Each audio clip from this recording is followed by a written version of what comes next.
Welcome to Talking Giants Player Profiles and Projections. I'm your host, Bobby Skinner, here with my co-host, Justin Pennick. Today we got slot versus slot. We got Wan'Dale Robinson and Darnay Holmes. But we're going to start with Wan'Dale Robinson. Some people call this guy Wan'Dale Earnhardt because he's fast. I thought of a John Grudenism at camp the other day when I watched him just run. I'm like, don't do the impersonation. Don't do the voice. This is yeah, I showed. Anyways, don't do the voice. This is PPP. Wide receiver out of Kentucky was the 43rd overall pick in this draft. So the third pick of the Joe Shane era. Small guy, 5'8", 178 pounds, 27.58-inch arms. Very noticeable how short he is. Ran a 4.4, the Wendy's 40 in the 40, the 4.44, 34.5-inch vertical jump. Was at Nebraska in 19 and 20. Got used a little bit. 40 catches, 51 catches, less than 10 yards a pop. But transferred to Kentucky, and I like what Kentucky's offense did, and they used him. In 13 games, he had 104 catches, led the SEC with 1,334 yards, 7 touchdowns, 12.8 yards per catch, and a good catch rate within that. To get 104 catches with a 74.2% catch rate is pretty good for Wan'Dale. I hate using the word gadget, but I don't think he's a gadget player. But for Kentucky, he was an all or nothing. It was a very, very short route, or we're working this guy deep on posts, or deep crossers, or straight up go routes. He ran the full route tree at Kentucky, but that's when he was his most effective, whether it's a 20-plus yard concept or a quick game, get him the ball. The intermediate game, there needs to be some like crispness added to his route running and just some nuance to it. But yeah, and the all or nothing thought backs up the stats, because he had a class high 34% of his targets came from at or behind the line of scrimmage, while he also had 16 deep catches, the 6th most in the nation, and 553 deep yards, the 12th most in the nation. So it definitely, you're right about that. That being said, I don't think that's really from what we've seen of a little bit of camp. I don't think that's fully going to be his role with the New York Giants. I think he's going to be using the intermediate and crossers. He's going to be using the deep down the field at times. He's going to be using some manufactured shorter concepts. But we've seen, and I don't like to reference camp too much on these PPPs, but if Shep is not back week 1, Wan'Dale is going to be a huge part of this offense. Like, he's going to get a lot of targets in this Giants offense. I think even with Shep being back, I don't know if there's ever been an offensive player. Obviously, defensive players can be standouts and be like, oh, I expect a big season from him, especially a pass rusher, right? But I don't know if there's ever been a player that I've watched in camp, and again, I hate bringing up camp during PPPs, but my expectations and my opinion on the player has changed so much compared to the start of camp and now that we've seen, X amount of practices. It's kind of crazy. Yeah, because it's just we didn't know what his role would be, because it's for a 5'8" guy who was used the way he was. It's going to be you can't do that at the NFL. You're not going to be used in that same way. And maybe we have a coaching staff now that says that if they want to do something, and we have a regime now that says we want to do something, we want to use a guy in a certain way. Maybe they're actually going to carry that out instead of just say we have a plan, but then actually not have a plan. Right. Yeah, but it really does seem like he's a big part of the plan. So let's talk about just some of his attributes. I think his speed is really good, not great. For his size, you would like him to be like a little faster, but he's extremely quick. Like, he's more quick than he is fast. You look at it, he ran a 4.44 40. That's fast, but that's not burner fast. Right. Cuts are really good and sets guys up with leverage into his cut. When he can get some momentum into the route break, that's when he's at his best. But the route tree was a little limited at Kentucky, and he's very raw on it. When you see it's like, hey, this is a 5-yard out, a slant, that's when he has trouble separation. He has trouble separating on the shorter concept or even curl routes, because there's so much nuance into those routes to be able to get separation, because it's very quick. And if the DB's got the right leverage, you can't work 10, 15 yards down the field and get that leverage that you want. So that's what he just really needs to work on it. There was times where he was going into his route and he was almost jumping into the break, jumping into the stop into the break. So there's just a lot of nuances to his route running and route sell on the shorter concepts that he needs to do to be a really good slot wide receiver. But right now he looks fun. He looks like he's going to be used, and we've seen him most effective really on crossing routes. And I think that's how he's going to be used a ton, at least as a rookie. Yeah, one of the things, even before camp that attracted me about Wan'Dale Robinson is just the yards after the catch ability. He had 22 missed tackles. That was 6th most in the nation last year. And he did this on, 35 screen catches, 3rd most in the nation, 268 screen yards. That was 4th most in the nation. So that's where the manufactured stuff comes from. But, what, again, attracts me about Wan'Dale, in a league that is so much, we're going to kind of sort of allow you to throw the ball underneath because we want to prevent the explosive play. Having a guy like Wan'Dale that can catch the ball in the intermediate part of the field, create those yards after the catch, that's what I want to see from his rookie year. Even if the route running isn't totally crisp, when he gets the ball in his hands, can he add a little bit to the offense? Yeah, he's electric with the ball in his hands. Now, he's on a team where there's a guy who's more electric, and there is Tony. But so when you see them side by side, it doesn't look as great. But if we didn't have Kadarius Toney, we would talk about all about. I think about that a little more. Another note too, because you said about his route running. Still 21 years old, part of the theme of the draft class that is so young. And he just started to play legit full-time wide receiver this past year. So that's why it's like it gives you upside and promise that he can work on the route running and stuff like that. And that's a great point, because at Nebraska, they use him as this utility running back / wide receiver. The Giants will give him a few running back reps, but he's not going to be getting it like he was at Nebraska. And then at Kentucky, it's 1 year. I don't know how great the wide receiver coaches were at Kentucky, but I do know sometimes it was a very scheme-oriented coaching staff from what they had from the Rams. So again, I'm not gonna. I have no idea. I don't know. But also some of those times there can be a lot of preparation on what we're running on this play and not exactly how we're running this play. But so it's does he have a lot of room to grow? But he's never. I don't think he's ever been given great coaching. So it'll be interesting to see how, no pun intended, Mike Rowe works with him. Mike Rowe. One of the things that I'm excited about this year, too, I'm trying to look at the trends of slot wide receivers in the past with the Giants and then also the Bills. The Giants have had some wide receivers that have been given one of the biggest cushions in the National Football League, that being Sterling Shepard and Kadarius Toney. And then also Cole Beasley was one of those guys that was given a pretty large cushion at the line of scrimmage, too. So I think that can give Wan'Dale Robinson a little bit of room with cushion that he can actually do some good things with the ball in his hands and then also getting open, getting separation. Yeah, so it's and that's the nice thing about Wan'Dale is while he needs to work on those stuff, he can have a huge role without that. Because you can get when you're facing zone, get him in space and let him do his thing. Also excited for slot fades. I mean, we saw that a ton in 2019 where I thought that was his most crisp route run. Daniel Jones and Golden Tate. I mean, think back to that. This is just one example. There's more than one, but think back to that Thursday night football game against the Patriots where Golden Tate just bobbles that football, goes for a big touchdown.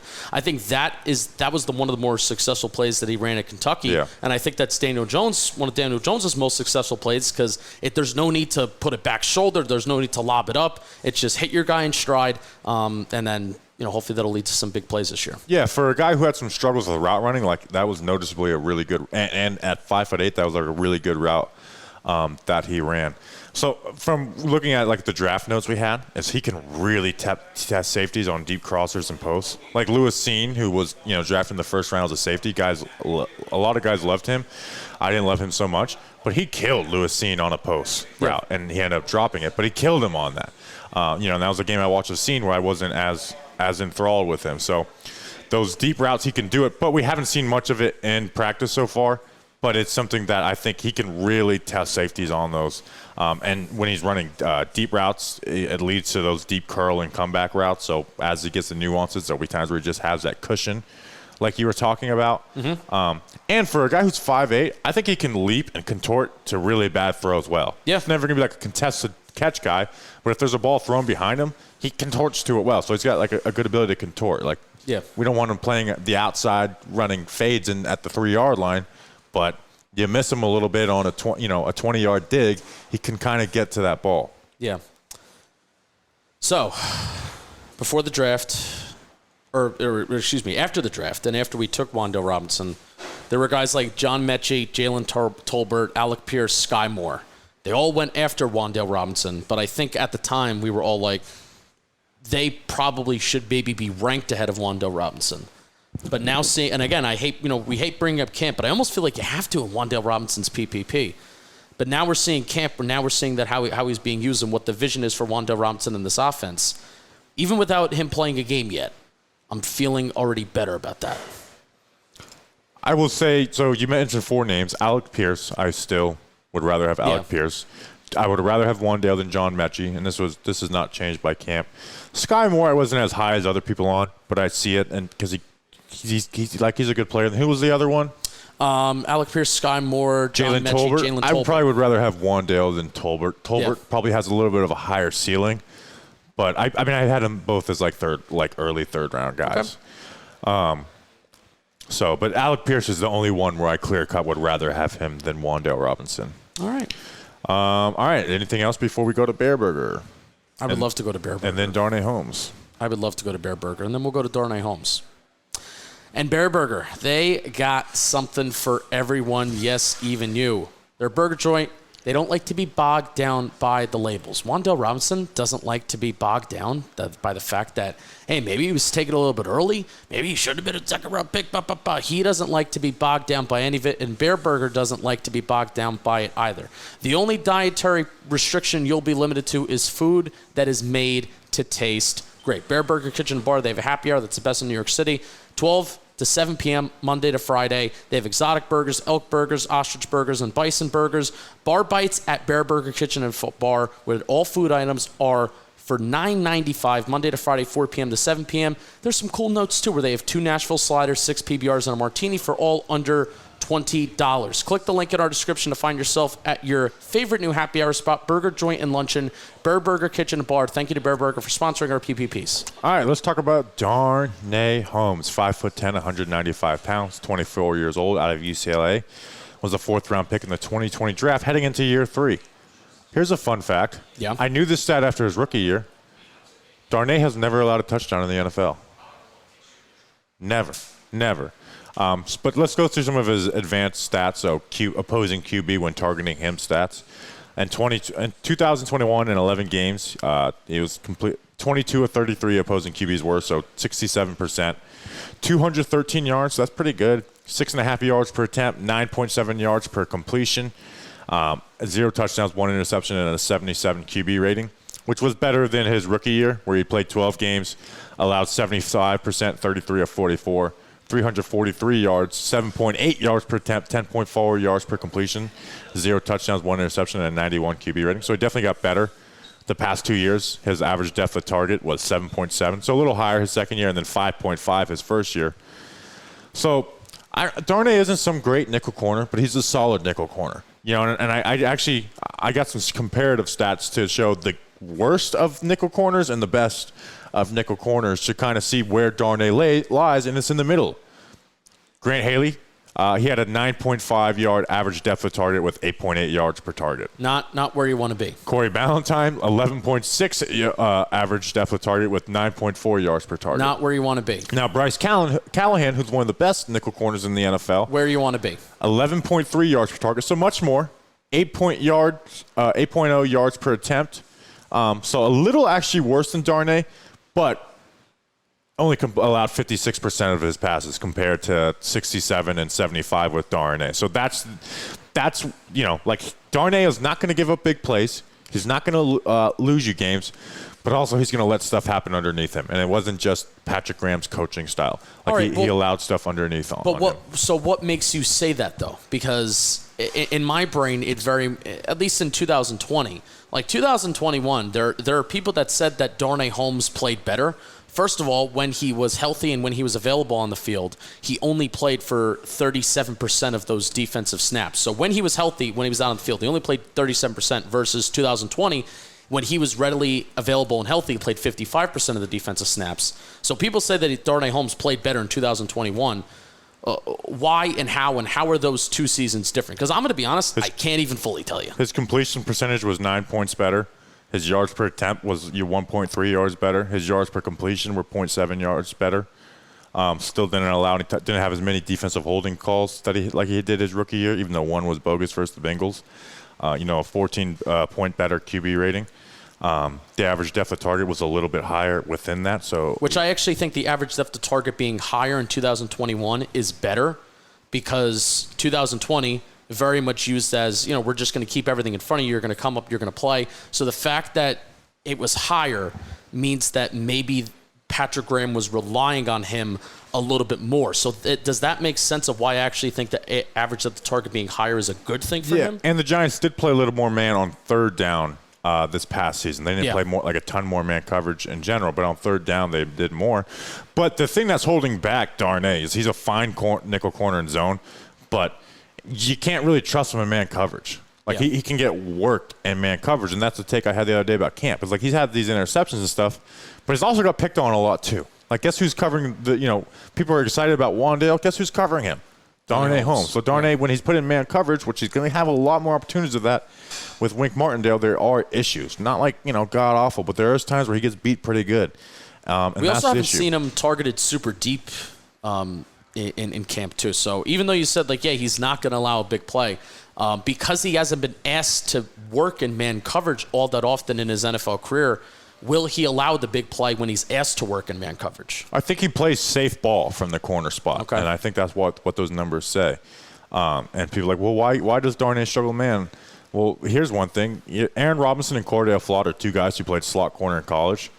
Those guys could possibly play outside in the NFL. Yeah. Darnay, you can't. You can never put Darnay Holmes on the outside. When he played against bigger wide receivers in college on the outside, because he was an outside corner at UCLA, he got worked. Go watch the Washington State game. They bodied him in that game. When he faced a guy like Hollywood Brown, he did well because Hollywood Brown's, that shorter, quicker receiver, and Darnay's got good speed, got good agility. So, but in zone, I think he stays disciplined, which again stops from giving up the big plays. That's why he has 0 touchdowns allowed in 2 years. So he stays very disciplined with his leverage, passes things off very well. Good keeping his eyes on QB and adjusting to the coverage to that.